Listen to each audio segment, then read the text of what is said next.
All right, guys, I'm just about to put the fresh food evaporator in.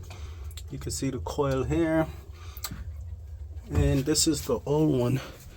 Now, when I first opened the box, I was like, holy shit, they gave me the wrong damn evaporator. They gave me the wrong part. Because everything was looking different. This one has a glass tube for the heater, where that one is a cowl rod. And the mountain holes don't even line up. You see where it hooks here. One screw hole, the other one doesn't hold. But everything else looks to be okay. That's the new wiring harness compared to the old one with the bimetal. So I'm gonna go ahead and solder this in.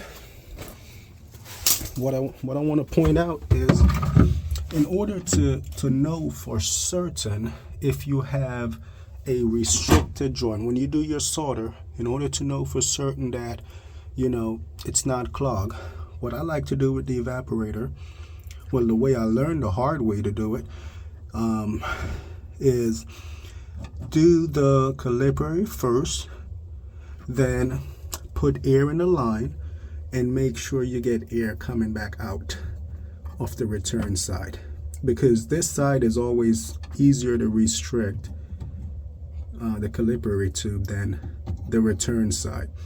So I do this first. I run air in the system, make sure I get air out of here. That will confirm that this connection, this joint, is not restricted. It's very important, because it's no other way for you to know otherwise.